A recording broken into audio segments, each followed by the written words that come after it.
Okay, folks, today we're working on lesson 12.3, and our objective today is to understand what vertical angles are and use that information to discover missing angle measures.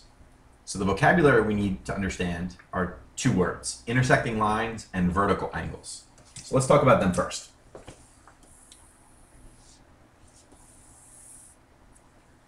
So right now I just drew two lines, and these lines intersect here. So these two lines together are called intersecting lines because they meet right in the middle, and there are two of them. Intersecting lines create something. They create something called vertical angles.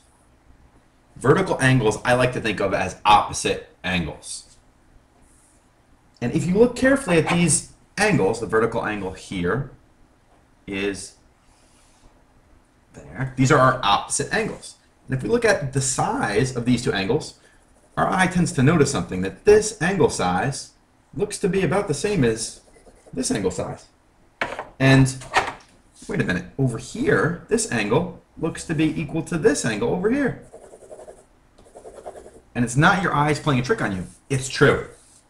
When you have two intersecting lines, the opposite angles, or the vertical angles, are equal. So we're going to try and use this information to solve some problems, because I know you guys all like shortcuts. Everybody likes shortcuts. So vertical angles are opposite angles. And opposite angles are always equal. So if I was to tell you that this angle here was equal to 130 degrees, could you figure out what this missing angle is over here?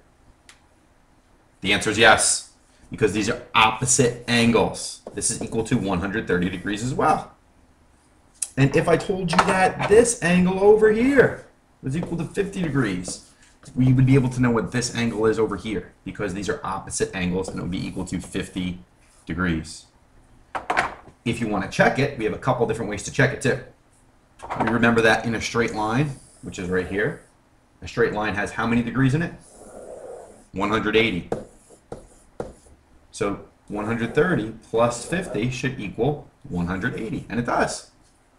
Just like on this side, 50 plus 130 equals 180 degrees. On top of that, I also know, and this is superpower here, that all the way around equals 360.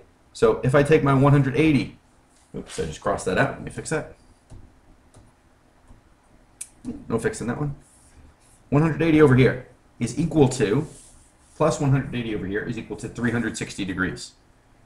So let's see if we can use this and apply it. I'm going to make a new set of lines. And these lines again are called vertical angles. These lines create vertical angles here and here. So I'm going to label this A, and I'm going to label this one B. And I'm going to tell you that this angle measure over here is 128 degrees. If this is 128 degrees, can we figure out what angle B is? Yes, we can, because they are opposite angles. Angle B is also equal to 128 degrees. And here comes the really cool part. If we know that these two angles equal 128 degrees and 128 degrees, is there any way to figure out what angle A equals and this new angle over here, angle C? Well, yeah, we can find that out. And there are two ways. We can either use our straight line rule, that in a straight line there are 180 degrees, or we can use our 360 rule. For this one, I'm going to use the 180 rule. So if this angle is 128 degrees from here to here, and I'm missing this angle A over here, I'm going to go back and use that 180 degree rule, 180 minus 128, and subtract those two numbers to find my missing angle B. Again, I have to borrow. 10 minus 8 is 2, 7 minus 2 is 5. So angle A equals 52 degrees.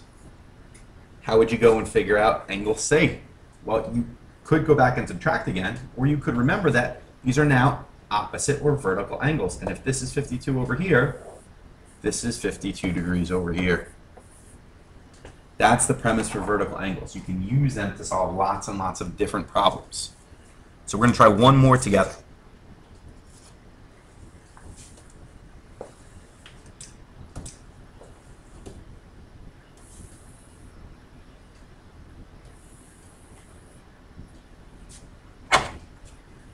We're going to say that this little acute angle right here equals 19 degrees.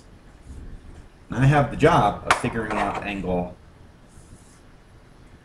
J, angle X, and angle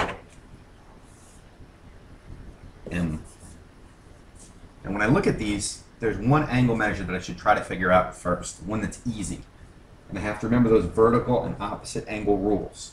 So here's my 19, and directly across is angle X. So those are opposite or vertical angles. So angle X equals 19 degrees. Way to go. Good work. So now I have two angles that equal 19 degrees. I still need to figure out angle J and angle M. So I'm going to go back and use my 180-degree rule. I have to find a straight line. So this is a little bit tricky. Here's my straight line, and it ends right here. Do we see how this is the straight line? So I have to subtract 180, because that's how many degrees are in a straight line, minus 19. I have to borrow. 10 minus 9 is 1. 7 minus 1 is 6. And 1 minus nothing is 1. So angle J equals 161 degrees.